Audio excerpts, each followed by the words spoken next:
오늘 우리에게 주시는 하나님의 말씀은 역대기상 17장입니다. 그중에서 16절과 17절을 함께 읽겠습니다. 다윗 왕이 성막으로 들어가서 주님 앞에 꿇어앉아 이렇게 기도하였다. 주 하나님, 내가 누구이며 내 집안이 무엇이기에 주님께서 나를 이러한 자리에까지 오르게 해 주셨습니까? 하나님, 그런데도 주님께서는 이것도 오히려 부족하게 여기시고 주님의 종의 집안에 있을 먼 장래 일까지 말씀해 주셨습니다. 주 하나님, 주님께서는 나를 존귀하게 만드셨습니다. 아멘. 오늘 설교의 제목은 다윗의 태도라고 제가 제목을 잡아왔습니다. 오늘 본문에 나오는 다윗은 이제 모든 전쟁에서 승리를 하고 백향목으로 지은 아름다운 궁전에서 모든 부귀와 영화를 누리고 사는 그런 평안한 시대를 맞이하였습니다. 하지만 그는 자신이 있는 궁전 안에서 아름다운 궁전을 바라보면서 자기의 행복과 자기의 즐거움을 생각하는 것이 아니라 하나님을 생각했습니다. 1절에서 이가 그렇게 다윗이 이렇게 말합니다. 나는 백향목 궁에 살고 있는데 하나님의 언약궤는 아직도 천막 속에 있구나.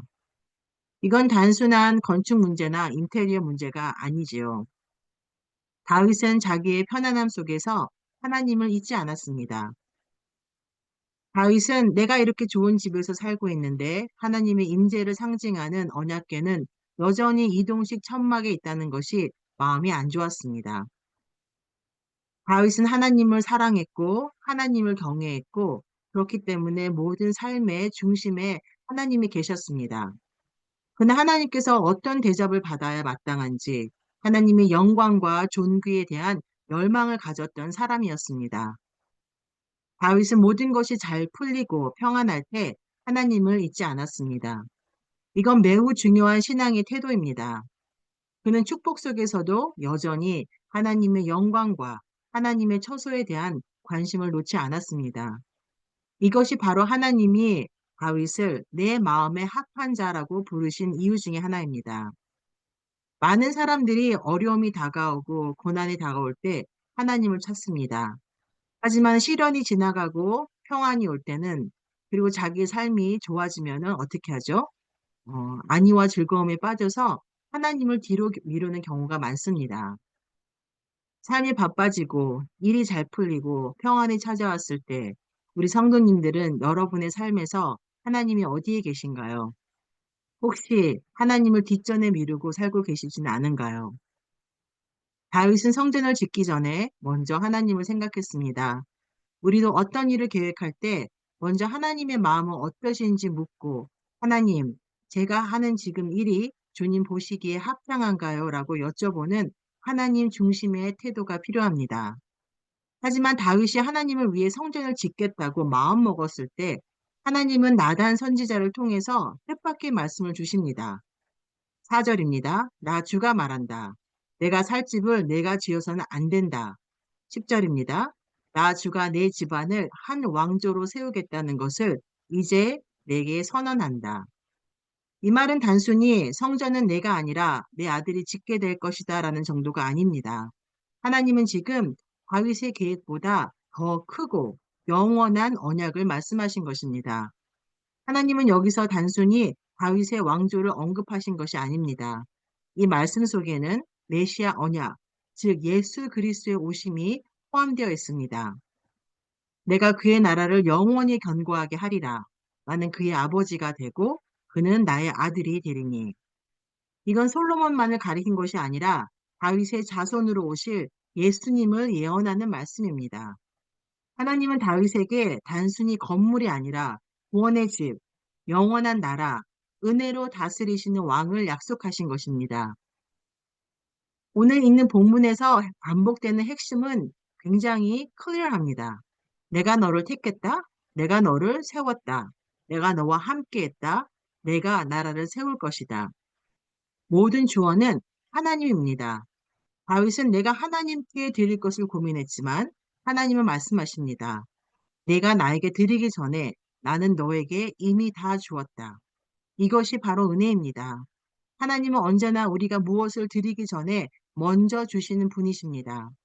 또한 하나님은 인간의 열심보다 하나님의 뜻과 계획이 더 중요하다고 말씀하십니다.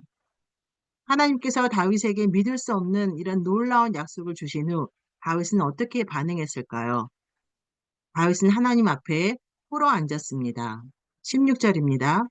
다윗 왕이 성막으로 들어가서 주님 앞에 꿇어 앉아 이렇게 기도하였다. 이 짧은 구절은 놀라운 의미를 담고 있습니다. 왕이었던 다윗이 지금은 그 왕좌에서 내려와 하나님의 임재 앞에 꿇어 앉아 조용히 고백하는 장면입니다. 이 장면은 왕이 아닌 한 사람의 예배자, 은혜 받은 자의 모습을 보여주고 있습니다. 다윗이 이렇게 기도합니다. 주 하나님, 내가 누구이며 내 집안이 무엇이기에 주님께서 나를 이러한 자리에까지 오르게 해주셨습니까? 다윗은 자신이 어디서 왔는지 잘 기억하고 있었습니다. 그는 양을 치던 목동이었고 들판에서 외롭게 살던 사람이었습니다. 그런 자신이 지금은 왕이 되어 하나님께 이런 약속을 받게 된 것입니다. 다윗은 그저 감격 속에서 이렇게 말합니다. 하나님, 제가 누군데 이런 은혜를 주십니까? 이건 단순한 겸손이 아닙니다. 이건 자신이 받은 은혜가 얼마나 큰지를 알고 그 은혜 앞에서 무릎 꿇는 사람만이 할 수 있는 고백입니다. 다윗은 계속해서 기도합니다. 여호와여, 주께서 말씀하신 대로 이루시고 주의 이름이 영원히 높임을 받게 하소서. 그는 하나님의 약속을 자신의 성공이나 위대한 업적으로 여기지 않았습니다. 그는 자신의 이름이 아니라 하나님의 이름이 높아지기를 원했습니다. 그는 하나님의 약속이 이루어지는 목적이 자기 집안의 영화로움이 아니라 하나님의 영광임을 고백합니다. 다윗은 믿음의 사람으로서 은혜를 은혜로 알고 그 은혜의 끝에 하나님의 이름을 남기기 원하는 사람이었습니다. 다윗의 태도는 단순히 제가 부족합니다 라고 말하는 게 아니었습니다. 그는 하나님의 언약을 가볍게 여기지 않았고 그 말씀의 무게를 진심으로 받아들이며 그것이 이루어지기를 간절히 원했습니다. 자신을 위해서가 아니라 하나님을 위해서였습니다. 다윗의 태도는 하나님께 진심으로 경외하는 자만이 가질 수 있는 겸손과 감사였습니다. 다윗은 약속을 받은 후 오히려 더 겸손해졌고 더 감사했고 더 하나님 중심이 되었습니다. 사랑하는 성도님 여러분, 하나님은 우리들에게도 많은 약속을 주셨습니다. 예수님 안에서의 구원, 영원한 생명, 회복, 인도, 성령의 동행, 이 약속 앞에서 우리는 어떤 태도로 반응하고 있나요? 자랑하고 있지는 않나요? 당연하게 여기고 있지는 않나요? 우리도 다윗처럼 겸손히 하나님 앞에 엎드리고 감사함으로 하나님의 은혜를 기억하며 모든 것을 하나님 중심으로 생각하는 믿음의 태도를 간직하며 살아가기를 소망합니다. 오늘도 우리가 하는 모든 선택과 생각 속에 하나님을 먼저 모시고 하나님의 마음을 먼저 생각하며 하나님의 뜻을 기쁘게 따라가 살아가는 믿음의 하루가 되기를 축복합니다. 기도 제목을 나누겠습니다. 오늘 말씀대로 다윗이 하나님을 먼저 생각한 것처럼 우리도 어떤 상황 가운데에서도 하나님을 먼저 생각하는 믿음의 자녀들이 될 수 있도록 기도하기를 바랍니다. 편안할 때나 바쁠 때나 내 삶의 중심에 항상 하나님이 계시게 하고 하나님을 먼저 헤아리며 살아가게 하도록 함께 기도하겠습니다. 하나님 아버지 감사합니다. 오늘 말씀을 통하여서 하나님을 먼저 생각하는 다윗의 태도를 나누었습니다.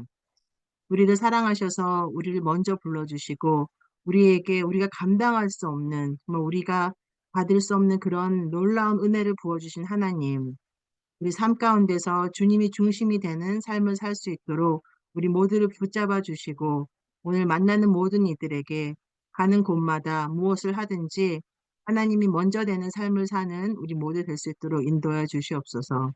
오늘 하루도 주님께 모든 것을 올려드립니다. 예수님의 이름으로 기도합니다. 아멘.